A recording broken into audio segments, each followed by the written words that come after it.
Yes, kidney cancer management. पिछली class के अंदर हमने इंट्रोडक्शन से लगा के डायग्नोस्टिक इवैल्यूएशन तक डिस्कस किया और अब हमने लिया है मैनेजमेंट। तो यहाँ पे हम सर्जिकल मैनेजमेंट की बात करेंगे। सबसे पहले सर्जरी, ठीक है। सर्जरी क्या क्या होती है, क्योंकि सर्जरी बहुत ही इंपॉर्टेंट है, क्योंकि सर्जिकल रिमूवल किया जाता है किडनी के अंदर, ठीक है। लेकिन जो किडनी का रिमूवल है, किडनी को जो रिमूव किया जाता है उसको किडनी एक्टोमी या रीनल एक्टोमी नहीं कहते, उसको हम क्या कहेंगे, नेफ्रेक्टोमी कहेंगे। क्या कहेंगे, nephrectomy. Nephr is word related to the kidney, ये किडनी से रिलेटेड वर्ड है। नेफ्राइटिस मतलब कि इन्फ्लामेशन ऑफ किडनी, ठीक है। जो नेफ्रॉन मिलकर ही तो किडनी बना रहे, ठीक है। और टोमी का मतलब, एक्टोमी का मतलब रिमूवल। तो यहाँ पर किडनी का रिमूवल जो है, रिमूवल ऑफ द किडनी, उसको हम कहेंगे नेफ्रेक्टोमी। लेकिन सर आप कहोगे कि सर किडनी के अंदर तो जो ट्यूमर है उस ट्यूमर को ही निकाल देना चाहिए, पूरी किडनी क्यों निकाल रहे हैं, है ना। तो ऑलरेडी किडनी कम है दुनिया के अंदर, तो इसका आपने सही डाउट किया है, सही कह रहे हो आप। तो कैसे करना चाहिए फिर, तो इसके 3 तरीके रहते हैं, A, B और C, 3 तरीके रहते हैं इसके। कि पहला तो वो कि यदि किसी किडनी के अंदर ट्यूमर है, ठीक है, मैं डायग्राम के थ्रू बनाऊंगा, लिखा हुआ मटेरियल तो आपको नोट्स में अवेलेबल है ही। ये किडनी है और यदि किडनी के अंदर क्या है, ट्यूमर है, ट्यूमर फॉर्मेशन है, और इतने ट्यूमर रिलेटेड एरिया को यदि रिमूव करते हैं, ठीक है, मैं क्या कह रहा हूँ, ट्यूमर रिलेटेड एरिया को ही रिमूव करते हैं, ठीक है। Part of the kidney which contain the tumour, ठीक है, part of kidney which contain tumour, जिसके अंदर ट्यूमर है, part of kidney which contain tumour, उसका यदि रिमूवल किया जाए, removal of part of kidney which contain tumour, kidney का वो पार्ट निकाला जाए जिसके अंदर ट्यूमर हो, तो उस प्रोसीजर को अपन कहते हैं पार्शियल नेफ्रेक्टोमी। क्या कहेंगे, पार्शियल नेफ्रेक्टोमी। क्लियर, ये क्या हो गया, पार्शियल नेफ्रेक्टोमी।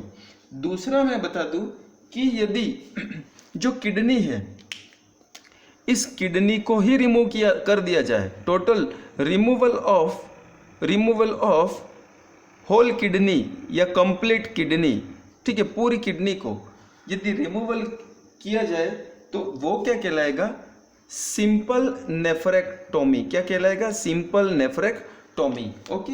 और तीसरा मैं ये कहूँ कि यदि जो किडनी है, क्लियर, ये किडनी है और किडनी के ऊपर यहाँ पे क्या है, एड्रिनल ग्लैंड है। क्या है, एड्रिनल ग्लैंड है। तो मैं क्या करूँ, एड्रिनल ग्लैंड और किडनी दोनों को रिमूव कर दो, removal of kidney with adrenal gland, removal of kidney with the adrenal gland. इसको हम क्या कहेंगे, तो इसको हम कहते हैं रेडिकल नेफ्रेक्टोमी। तो रेडिकल नेफ्रेक्टोमी जो है, रेडिकल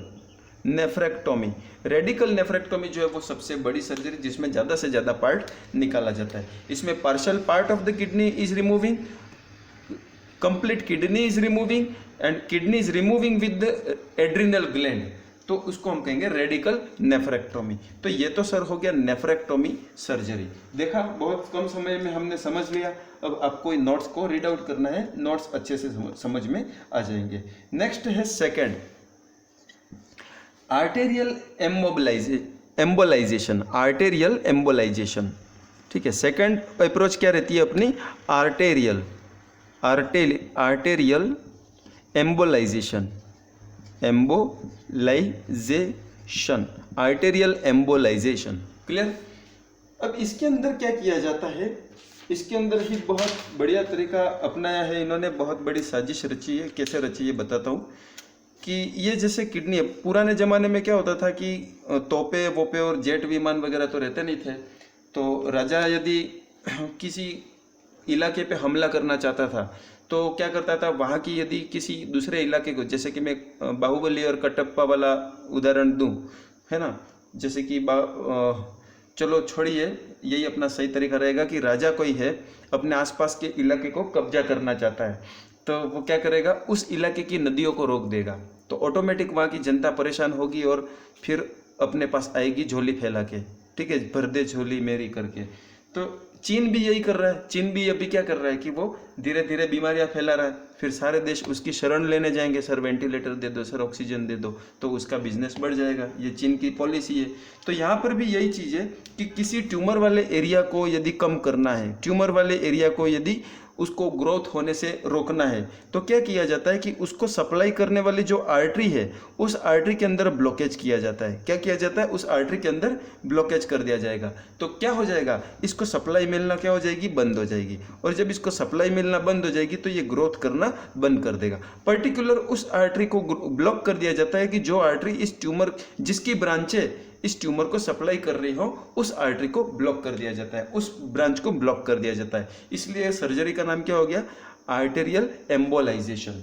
अब दूसरा चीज मैं ये बता दूं कि पैराग्राफ में क्या लिखा है। तो पैराग्राफ में यही लिखा है कि surgeon insert the catheter in the artery and block particular branch of the artery which supplying the tumour cells, ठीक है, विच आर ग्रोविंग अननेसेसरी, जो कि बिना किसी को पूछे के अपने आप को ग्रोथ कर रही है, बढ़ा रही है, तो उनकी नदियां हमने क्या कर दी? बंद कर दी। तो ये क्या हो गया? Arterial embolisation. नेक्स्ट हम लेंगे cyto reductive nephrectomy. Cyto reductive nephrectomy, cyto reductive nephrectomy. Cyto reductive nephrectomy तीसरा जो सर्जरी आप देख रहे हो, इसका मतलब बस आपको इतना ही समझना है कि removal of primary tumour. Primary tumour को यदि आप रिमूव कर दे तो कुछ समय क्या होता है, कभी कभी क्या होता है कि प्राइमरी ट्यूमर रहता है तो कीमोथेरेपी अप्लाई करके देखते हैं, रेडिएशन थेरेपी अप्लाई करके देखते हैं, बढ़ रहा है कि फर्क पड़ रहा है, नहीं पड़ रहा है, नहीं पड़ेगा तो फिर मई महीने के अंदर अपन इसकी सर्जरी कर देंगे, ऐसा सोचते हैं। लेकिन कभी कभी ऐसी कंडीशन बन जाती है कि सोचना नहीं है, प्राइमरी ट्यूमर है तो प्राइमरी ट्यूमर को ही रिमूव कर दो, तो उसको हम क्या कहेंगे? Cyto reductive nephrectomy. क्लियर? ये साइटो रिडक्टिव नेफ्रेक्टोमी हो गया। मैंने जितनी अंडरलाइनिंग करी है उतना ही आपको रीड करना है और वही आपको नोट्स में लिखना है, ज़्यादा आगे नहीं जाना है, ठीक है? कंफ्यूज हो जाओगे और इतना समय आपके पास है नहीं, और जितना मैंने अंडरलाइन करी है वो बहुत मोर देन इनफ है, ठीक है? आगे बढ़ेंगे। Biological therapy. Biological therapy,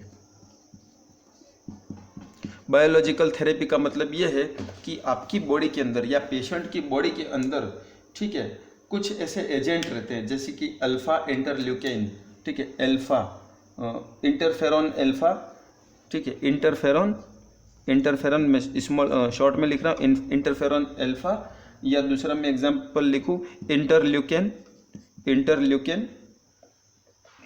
2। तो ये ऐसे बायोलॉजिकल एजेंट हैं जो कि पेशेंट की इम्यूनिटी को क्या करते हैं? बूस्ट करते हैं, पेशेंट की इम्यूनिटी को बनाए रखते हैं। तो पेशेंट की इम्यूनिटी यदि कैंसर से फाइट कर ले तो उससे अच्छा तरीका और क्या हो सकता है, ठीक है? तो इस प्रोसीजर में क्या किया जाता है कि पेशेंट की इम्यूनिटी को और ताकतवर बनाने के लिए इन चीज़ों का एक्सटर्नली बाहर से और एडमिनिस्टर किया जाता है, ये चीज़ें पेशेंट को दी जाती है। तो ये चीज़ें पेशेंट को देंगे तो पेशेंट की इम्यूनिटी क्या हो जाएगी? डेवलप हो जाएगी, और पेशेंट की खुद की इम्यूनिटी डेवलप हो जाएगी तो वो कैंसर के अगेंस्ट फाइट कर सकता है, कैंसर को किल कर सकता है, ठीक है? तो ये वही वाली बात हो गई कि आप किसी को पैसे दे रहे हो, ठीक है, उससे अच्छा तो उसे काम धंधा सिखाओ तो वो अपने आप कमाना सीख लेगा, ये वही वाली बात हो गई। आगे बढ़ेंगे कि fifth one, radiation therapy. Okay, अब रेडिएशन थेरेपी मीन्स मैंने आपको पहले कॉन्सेप्ट बताया था, ये 2 सेल्स हैं, एक नॉर्मल सेल है और एक एबनॉर्मल सेल है, और हम यहाँ से क्या करते हैं? रेडिएशन इम्प्लांट करते हैं। तो एबनॉर्मल सेल जो है, एबनॉर्मल सेल, ये रेडिएशन के द्वारा क्या हो जाएगी? आधी डैमेज हो जाएगी। और कैंसर सेल जब भी रेडिएशन के द्वारा डैमेज होती है तो कैंसर सेल के अंदर वो क्वालिटी नहीं होती है कि ये ऑटोमेटिकली अपने आप को वापस क्या करे? डेवलप कर ले या रिकवर कर ले। तो रेडिएशन से जब ये आधी हो जाएगी तो आधी तो ऑटोमेटिक इसका साइटोप्लाज्म में निकल जाएगा और ये वेस्ट में कन्वर्ट हो जाएगी, वेस्ट बन जाएगी। तो एबनॉर्मल रेडिएशन के द्वारा कैंसर सेल क्या हो जाती है? डाई हो जाती है। कैंसर सेल क्या हो जाती है? डाई हो जाती है। और वही रेडिएशन यदि आसपास की नॉर्मल सेल पे पड़े तो नॉर्मल सेल थोड़ी सी डैमेज भी हो गई तो नॉर्मल सेल के अंदर वो क्वालिटी होती है कि वो वापस अपने आप को रिकवर कर ले। तो इसीलिए हम जब रेडिएशन देते हैं तो कैंसर सेल ही मर जाती है और नॉर्मल सेल जिंदा रह जाती है। समझ में आया? तो ये है क्या है? ये इसकी एक कहावत है कि जाको राके साया मार सके ना कोई, ये इस पे जम जाएगा, क्योंकि नॉर्मल है, हेल्दी है, काम सही से कर रही है, उस पर ऊपर वाले का हाथ है तो उसके कोई मार नहीं सकता है। और कैंसर सेल पहले से ही एबनॉर्मल है, पापी है, शैतानी है, तो वो रेडिएशन से आधी डैमेज होने के बाद उसके अंदर वो क्वालिटी नहीं रहती है जो नॉर्मल सेल में क्वालिटी रहती है कि कभी आधी डैमेज हो जाऊँ तो मैं अपने आप को वापस रीहील कर दूँ, ये चीज़। लेकिन कभी क्या होता है कि ये जो रेडिएशन है ये ओवरडोज हो जाता है। ओवरडोज के साइड इफेक्ट से ये सेल के अंदर भी जीन म्यूटेशन हो सकता है और ये भी एबनॉर्मल सेल बन सकती है। तो रेडिएशन थेरेपी कैंसर का कारण भी है और रेडिएशन थेरेपी कैंसर का इलाज भी माना जाता है। तो इस तरह से ये सारे आपके मैनेजमेंट अप्रोचेस समझी हमने अच्छे तरीके से। और लास्ट है कीमोथेरेपी। और कीमोथेरेपी मीन्स वही है कि ये नॉर्मल सेल्स हैं, नॉर्मल सेल्स के बीच में ये कैंसर सेल्स आ गई। अब क्या होगा कि जब आप केमिकल दोगे तो कैंसर सेल क्या हो जाएंगी, किल हो जाएंगी। तो कैंसर सेल को केमिकल के द्वारा किल करना क्या कहलाता है, कीमोथेरेपी कहलाता है। और कीमोथेरेपी जो है वो इंजेक्टेबल दी जाती है। इंजेक्टेबल कुछ एजेंट के मैं नाम बता रहा हूँ, जैसे कि प्लेटिनम गोल्ड, ठीक है, प्लेटिनम एजेंट एक तरह से कीमोथेराप्यूटिक एजेंट है। दूसरा बताऊं मैं आइफोस्फेमाइड, ठीक है, विनक्रिस्टिन, विनब्लास्टिन, इस तरह से बहुत सारे कीमोथेरेप्यूटिक एजेंट हैं, ठीक है। कॉम्पिटिटिव एग्जाम्स की जो क्लासेस चलेंगी उसमें कीमोथेरेपी को अपन डिटेल में लेक्चर लेंगे। तो ये सब क्या था, कैंसर का management. Okay, I am repeating once again. First अपना था सर्जरी 3 तरह की होती है, नेफ्रेक्टोमी 3 तरह की होती है, दूसरा आर्टेरियल एम्बोलाइजेशन करते हैं, तीसरा पेज नंबर 786 पे, बहुत लक्की पेज है, ठीक है, पेज नंबर 786 पे साइटो रिडक्टिव डीबल्किंग नेफ्रेक्टोमी और biological therapy, hormonal therapy, radiation therapy और कीमोथेरेपी। तो मैं क्या कहना चाहता हूँ कि biological therapy, hormonal therapy, radiation therapy, chemotherapy, ये जो लास्ट के 4 पॉइंट हैं ये आपके हर कैंसर के हर तरह के मैनेजमेंट में काम आएंगे, ठीक है। किसी भी तरह का कैंसर हो तो उनके मैनेजमेंट के अंदर ये चीज़ें आप लिख सकते हो। या तो सर्जिकल रिमूव करो, ठीक है, सर्जरी भी एक कैंसर है, तो सर्जरी, हार्मोन, बायोलॉजिकल, रेडिएशन और कीमोथेरेपी, ये 5 जो पांडव हैं ये कैंसर के इलाज के लिए कभी कभी अलग अलग भी इलाज करते हैं और कभी कभी साथ में मिल के भी इलाज करते हैं, ठीक है। कॉम्बिनेशन भी होते हैं इनके, वो डिपेंड करता है डॉक्टर्स के मर्जी पे, डॉक्टर के मूड पे, पेशेंट का क्या रिस्पॉन्स है और पेशेंट की क्या कैंसर का टाइप कैसा है, कैंसर कितना सीवियर है, किस स्टेज का है, उसको अदर हेल्थ रिलेटेड डिसऑर्डर क्या है, उन सब चीज़ों पे डिपेंड करता है कि हमको इन 5 तरीकों में से कौन सा तरीका सिंगल यूज़ करना है या कौन कौन से तरीके साथ में यूज़ करने हैं। अब लास्ट होमवर्क आपके लिए रहेगा, राइट डाउन, ठीक है, होमवर्क आपके लिए रहेगा, write down the nursing care plan for the patient with renal cancer, ये नर्सिंग केयर प्लान रहेगा। नर्सिंग केयर प्लान आपको असाइनमेंट फॉर्म में बनाना है और असाइनमेंट फॉर्म में आप बनाओगे तो ये आपके नोट्स ही हो जाएंगे।